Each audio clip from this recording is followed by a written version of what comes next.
All right, let's talk about a super critical piece of your DIY solar setup, the DC circuit breaker. Now, I know it seems like a simple little component, but trust me, getting this one wrong can have some, well, let's just say some pretty spectacular and dangerous consequences. So we're going to find out why. Does this sound familiar?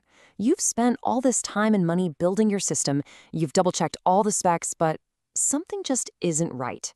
That little breaker that's supposed to be the guardian of all your expensive equipment just isn't pulling its weight. Well, today we're going to get to the bottom of exactly why that happens. So, first things first, let's totally reframe how we think about this. This isn't just about a faulty part that you have to replace. No. This is about a serious safety failure. And choosing a cheap breaker, it's not a smart cost-saving move, it's a massive gamble with your entire system on the line. You know, a single failed breaker can kick off a truly nasty chain reaction. We're talking about a real fire hazard sitting right next to your battery bank, which is the last place you want to fire.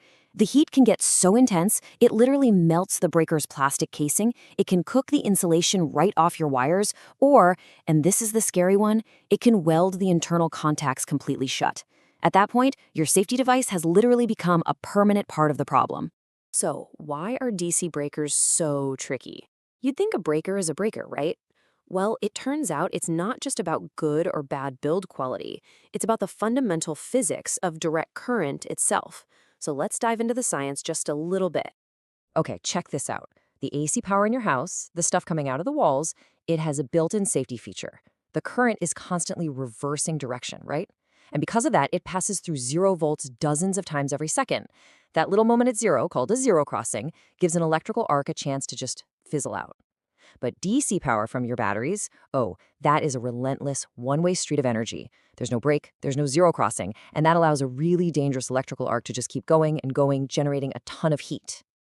And that brings us to this super important feature called arc suppression. A good, high-quality DC breaker is specifically engineered with clever internal mechanisms designed to fight and extinguish that stubborn DC arc. The cheaper models, they often skimp on this. And honestly, that's one of the biggest reasons they fail so spectacularly. And here's the other bad guy in our story today. A simple little physics formula. Now stick with me here. Power loss, which shows up as heat, is equal to the current squared times the resistance. In plain English, cheap breakers often have higher internal resistance, that's the R, because they use lower quality metals. So as the current, the I, flowing through your system goes up, the heat generated inside that cheap breaker doesn't just go up, it goes up exponentially. It literally cooks itself from the inside out.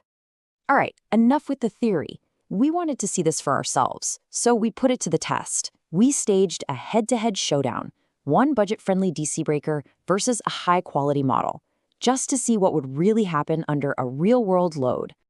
Our setup was really straightforward. We took 2 breakers with the exact same amp reading, and we put them through the exact same conditions. We pushed them to 125% of their rated load, which is a pretty standard stress test, and we measured everything: the temperature, the voltage, the current, and then we did it again and again to see how they would hold up over time. And wow, the results were immediate and honestly pretty dramatic. The budget breaker got hot, like dangerously hot. But look at the trip time. It was all over the place and dangerously slow. The one thing you need from a safety device is for it to be reliable and predictable. This was not. Meanwhile, the quality breaker, it performed exactly like it was supposed to, tripping quickly and at a much lower temperature. But here's the real kicker. This is the most crucial part. After just a few of those test cycles, that cheap breaker started to fall apart. The internal contacts actually began to physically weld themselves together from all that heat. This permanently increased its internal resistance, which means on the very next cycle, it would get even hotter, creating this vicious runaway feedback loop of failure. Okay, so seeing the problem and all this scary stuff is one thing, but how do you actually solve it? Let's walk through a really simple but effective blueprint for protecting your system the right way. First up, the golden rule of sizing your breaker. It's called the 125% rule. The National Electrical Code actually requires that your breaker be rated for 125% of your maximum continuous load.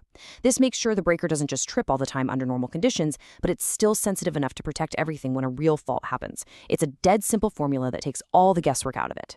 And that brings us right to the final takeaway, your essential safety checklist.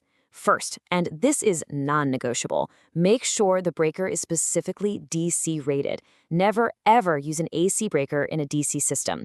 Second, look for reputable brands and size it correctly using that 125% rule. And maybe most importantly, just remember that this is absolutely not the place to try and save a few dollars. A quality component isn't really an expense, it's an investment in the safety and the longevity of your entire system.